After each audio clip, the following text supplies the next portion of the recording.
El tema que voy a abordar creo que de cierta manera responde a las inquietudes que se han presentado en, en estas mesas. Les voy a hablar de la violencia. Voy a retomar a los autores, no es el título tentativo, digamos, son conceptos que yo propongo: antiviolencia conservadora y antiviolencia radical. ¿No? Voy a explicar de qué se trata a lo largo de la presentación. Entonces retomo la obra de los autores que menciono aquí, de Walter Benjamin, Para la crítica de la violencia, de Adolfo Sánchez Vázquez, Filosofía de la praxis, de Bolívar Echeverría, su ensayo de Violencia y Violencia, que es una ampliación de la ponencia Violencia y Modernidad, de Arendt sobre violencia y orígenes del totalitarismo, y un poco a Fanon, de Los condenados de la tierra. ¿No? Entonces, ¿cuál es el problema al cual nos enfrentamos? Y en eso coincide Bolívar Echeverría en los 90s, y yo coincido con él en 2024, que hoy en día calificar a un movimiento rebelde como violento lo desprestigia. Creo que podemos estar de acuerdo con ello. Lo descalifica tanto moralmente como políticamente, ¿no? Y aquí surge la pregunta que comparto con Bolívar Echeverría. Pero entonces, ¿cómo transformar la sociedad basada en la violencia cotidiana sin una respuesta violenta? ¿Cómo oponerse a la violencia sin perpetuar su ciclo? Entonces voy a intentar contestar esta pregunta mostrando que hoy en día un movimiento rebelde no puede autodenominarse como violento. Entonces todas estas concepciones de la violencia como violencia creativa, dialéctica, trascendente, violencia divina, violencia pacífica, no se puede decir, ¿no? Porque automáticamente el movimiento queda, digamos, silenciado, censurado y clausurado. Entonces mi propuesta va a ser que todos estos movimientos se autodenominen como antiviolentos, y voy a argumentar por qué así lo son, ¿no? Distinguiendo que va a haber dos tipos de antiviolencia: una conservadora, que digamos es como con Sorel, la huelga política que se inscribe en las estructuras existentes, y la radical, que sería como la violencia divina de Benjamin, o la huelga proletaria general de Sorel, que rompe con lo existente, no se integra. Entonces no es que no esté de acuerdo con las propuestas de estos autores, porque en general sí lo estoy, pero creo que hoy en día, si vemos la filosofía política también como una herramienta que los activistas políticos pueden usar para narrar su papel en la transformación social, podemos tener este tipo de cooperación que se ha dado en México, donde los filósofos, lo que damos son las herramientas conceptuales o términos. Entonces mi propuesta va a ser usar siempre el término de antiviolencia. Estaba pensando también en contraviolencia, pero sí hay una asociación muy fea en América Latina con los contras, ¿no? En Nicaragua, entonces preferí antiviolencia. Voy a empezar, ¿no?, para que tengamos muy claro, ¿no?, porque se puede ser muy polémico, pero ¿de qué se trata? Entonces, ayer fui al Museo del Arte del Siglo XXI y había una obra de Martha Rosler que se llama If You Lived Here, y es un abordamiento del caso de los ocupas en Filadelfia en los años 80 que sigue hasta ahora. Entonces, lo que sucede, me imagino que en otras partes también, pero en Estados Unidos, por ser una región tan abundante en mercancías, en bienes, es como más visible. De que a pesar de que hay viviendas abandonadas, donde los dueños las dejaron de ocupar de manera básicamente permanente, estas casas se cierran y, por el otro lado, hay una gran cantidad de la gente que vive en la calle. Entonces, a partir de los 80, hay una organización de los individuos que sí se organizan políticamente y deciden tomar estas casas, ocuparlas de manera violenta.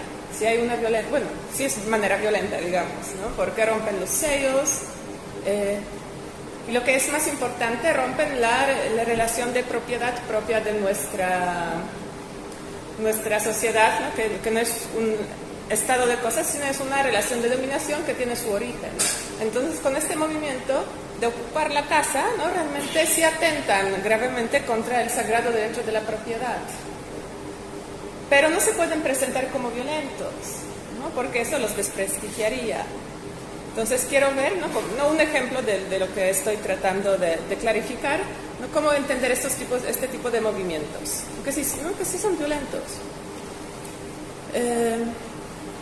¿No? Y también apunté la voz de una mujer del video que se puede ver en esta obra, de que, ¿no? Estas personas sin hogar que viven en la calle pasan de su estado de sin casa, de sentirse avergonzados, al sentimiento de la ira y de ser poderosos. Entonces, ¿no? Es un poco como nace el poder político, no entendido como el dominio, porque ella dice claramente, como en una intuición, digamos, muy genuina, de que no tuvimos poder, y al organizarnos políticamente se organizan en el espacio público. Entonces adquieren el poder, y hay esta cuestión que mencionó Stefan como festiva, ¿no? De toma de la calle, luego de las casas. Entonces, sucede esto. Bueno, entonces, ¿cuál es mi interpretación? Bueno, espero que me dé tiempo de explicar. ¿No? Entonces, ¿por qué eso no es un movimiento violento, sino también antiviolento? ¿No? ¿Y por qué valdría la pena denominarlo como antiviolento? ¿No? Porque responde a la violencia. ¿Cuál es esta violencia? Es lo que trabaja Bolívar Echeverría como escasez artificial, que es la recreación de la escasez absoluta en el mercado que convierte la vivienda en mercancía, ¿no? Realmente hoy en día vivimos en una época donde la abundancia de bienes, mercancías, posibilita que todos tengamos casas sin ningún problema, ¿no? Entonces el capitalismo recrea la escasez artificial como una violencia al que los que toman las casas responden de manera antiviolenta. Entonces, digamos, es un ejemplo paradigmático de cómo todos movimientos de este tipo podrían presentarse como antiviolentos, ¿no? Y yo supongo que así no van a ser desprestigiados. Y ahorita voy a decir también por qué creo esto. Entonces, como el movimiento B de antiviolencia, las personas en la situación de la calle se organizan y violentan los sellos de las casas abandonadas, violentan la ley sagrada de propiedad. Y aquí hay un problema. Sí, por eso, desafortunadamente, eso se vuelve como un movimiento de antiviolencia conservadora, ¿no? Porque ¿qué ocurre con el Estado? Y es lo que también indica Echeverría como un peligro, que el Estado instrumentaliza esta antiviolencia. ¿Por qué? Porque las casas que representan pérdidas al Estado no tienen dueño, están en una condición muy deteriorada, entran otra vez al círculo de la propiedad. Los que las ocupan adquieren el derecho de propiedad con el tiempo y se tienen que ocupar de ellas. Entonces, bueno, aunque hay este momento de disrupción de la ley de la propiedad, de la relación de propiedad, ¿no? Desafortunadamente se vuelve a subsumir. Podría no pasar así, y si no pasaría así, ¿no? Hablaría yo de la antiviolencia radical, ¿no? Que tiene esta capacidad de romper la estructura de propiedad existente. Bueno, entonces la pregunta a la que me enfrento, ¿por qué volver a hablar de la violencia en política? Entonces sería lo propio de una discusión política justificar el uso de la violencia, ¿no? Que va a ser siempre concreto, siempre va a depender de una situación particular en un momento dado. Y aquí hay dos peligros. Por un lado, como muy propio de las izquierdas de cierto tipo, es el elogio o la romantización de la violencia, ¿no? Y el otro riesgo es el retraso moralizante a la violencia. Entonces, de lo que se trataría es no caer en estos dos extremos. El primero lo caracteriza muy bien Arendt en Los orígenes del totalitarismo. Y nos describe esta situación donde las élites intelectuales, ¿no? Que son la producción más excelsa de la sociedad de clases, sienten una solidaridad con el pueblo llano cuando transforma, bueno, es la terminología de Arendt, cuando transforma lo existente, porque buscan meramente la destrucción de la sociedad existente, ¿no? Arendt usa estos términos, que la sociedad respetable despierta náusea, que hay un anhelo de violencia capaz de destruir la falsa cultura, el falso modo de vida, la repulsión hacia una sociedad penetrada por las normas morales de burguesía. ¿Sí? Entonces, bueno, eso a mí no me gustaría evitar, o sea, no se trata de la destrucción como el fin en sí mismo, digamos, como muy romántico, ¿no? De esta fuerza purificadora de la violencia, lo que realmente yo creo que casi nadie lo sostiene. Sería un poco, no sé, ya ustedes digan. Y luego está el rechazo de la violencia.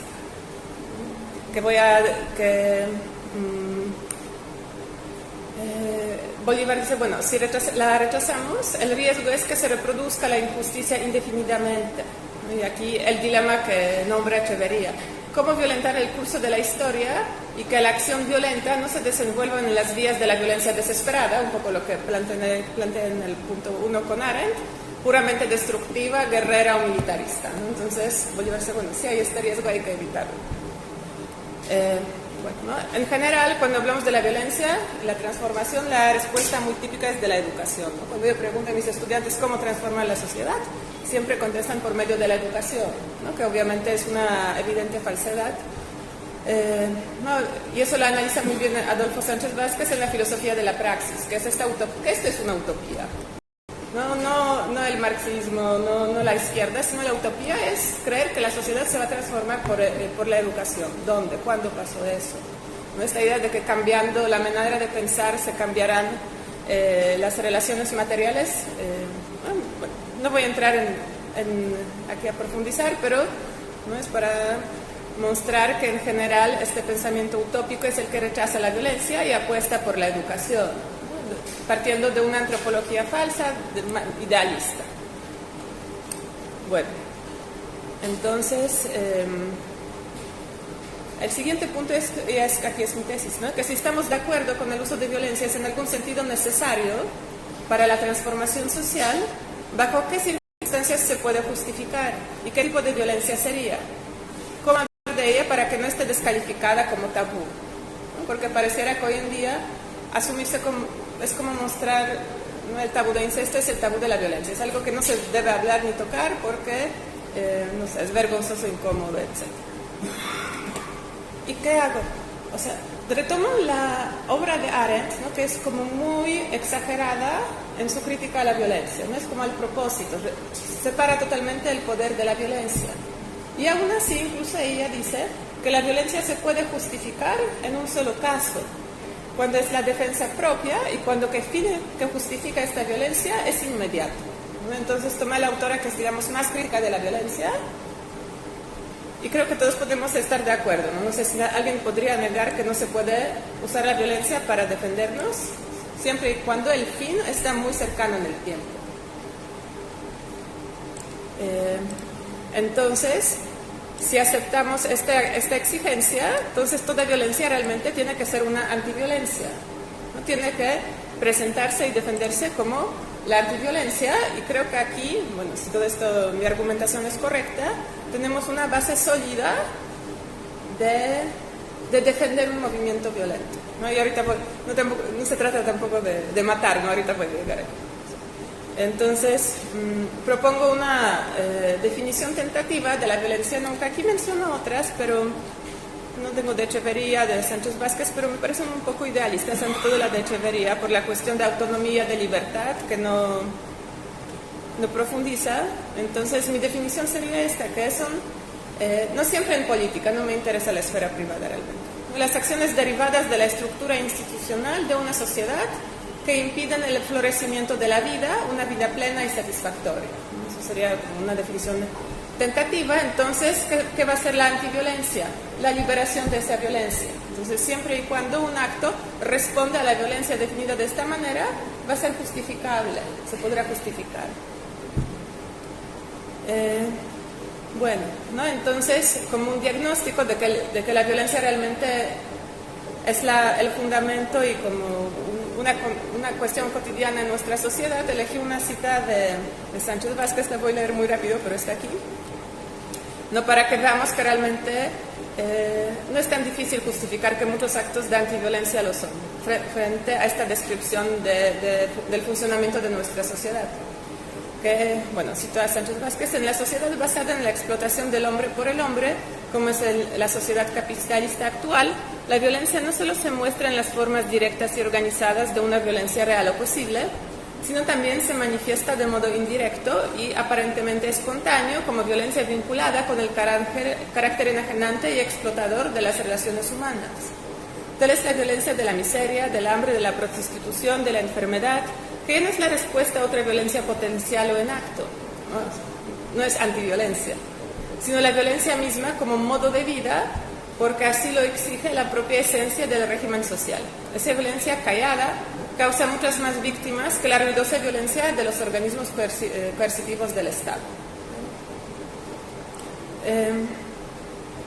Otros autores nombran esta violencia, digamos, no tan visible del capitalismo de estas maneras, ¿no? Benjamin habla de la violencia mítica, que es la fundadora y conservadora del derecho. Lukács de la violencia legal. Echeverría de la reproducción de la escasez artificial. Entonces, digamos, en la esencia de la sociedad existente está la violencia.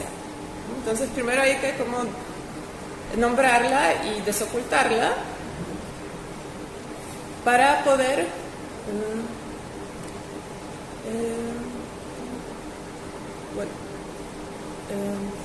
como pasar a este segundo paso. Entonces, si esta es la descripción o el diagnóstico de la sociedad existente, veamos dos maneras posibles de responder. Bueno, hay de haber más, ¿no? Pero son las dos principales que pensé.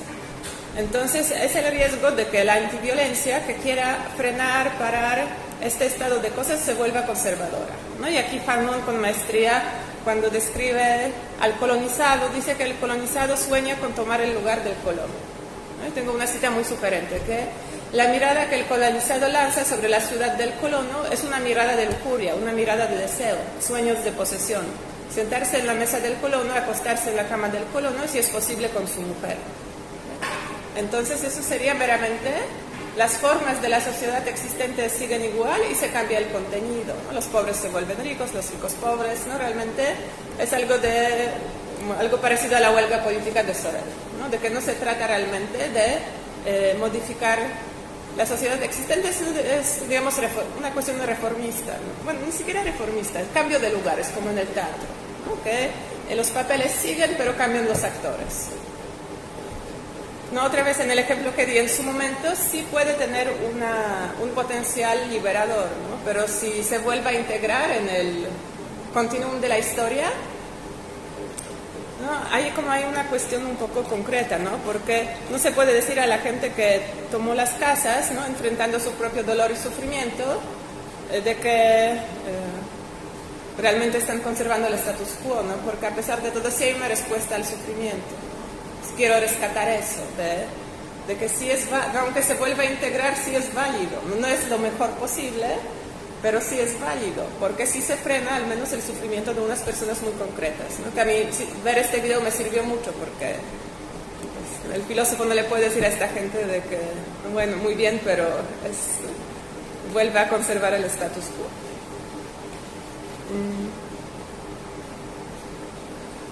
Vale, entonces... no, lo que me interesaría aquí, como un deber ser político, no moral, es cómo debería verse esta antiviolencia radical, o sea, cómo se interrumpiría el continuum de la historia a partir de los autores que mencioné. Entonces, todos tienen una propuesta. Entonces, para Sorel es la huelga general proletaria, es contraviolenta, ¿no? Antiviolenta, no es no violenta. Porque a veces se presenta la huelga o el paro como no violento. Sí es violento, porque no hacer nada es violento en la sociedad con el imperativo de pseudoactividad. Sí se pone en peligro la productividad, la circulación del capital, etc. Luego Benjamin habla de la violencia divina que no derrama sangre. Sí, es un texto muy complejo, no voy a entrar en la interpretación aquí, ¿no? Pero sería, digamos, este tipo de antiviolencia que no derrama sangre.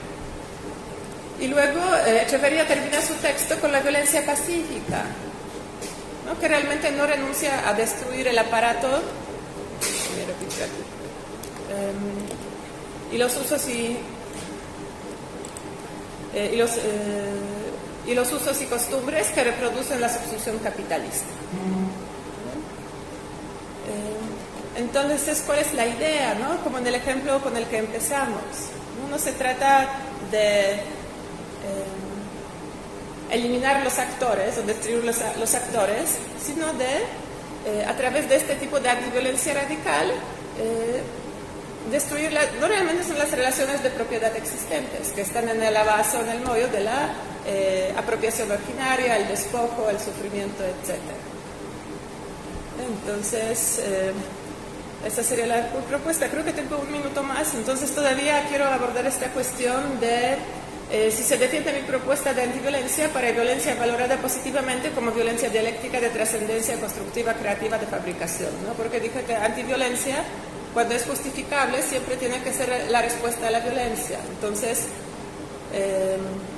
Echeverría y Arendt tienen esta idea de la violencia como propia de lo civilizatorio, ¿no? Que violentamos la naturaleza, producimos objetos, obras de arte, entonces eso es una violencia, ¿no? Pero bueno, ¿cómo me puedo defender? Diciendo de que realmente la naturaleza, a pesar de todo, al menos en el pasado, a través de su fuerza sí ha intentado violar los seres, hacer la violencia en contra de los seres humanos en el sentido de que no pudieran tener una vida plena, satisfactoria, un pleno florecimiento. Por la escasez, por no tener, no sé, obras para el goce estético, etc., ¿no? Entonces, por eso también defino la antiviolencia en términos negativos, porque me permite mucha más libertad de pensamiento, digamos. Entonces, puedo definir esta violencia incluso dialéctica, constructiva, fabricación como antiviolencia, porque así los seres humanos, a través de violentar la naturaleza hasta cierta parte, responden a su vez a la violencia de no poder tener una vida tan satisfactoria como les gustaría. Y aquí en una mesa escuché una metáfora muy bonita, esta de no derramar sangre, y una ponente dijo desde el ecofeminismo de que el agua es como el sangre de la tierra. Entonces, que no se trataría de derramar ni sangre humana ni la sangre del planeta Tierra, como para un límite para la expropiación de los recursos. Gracias.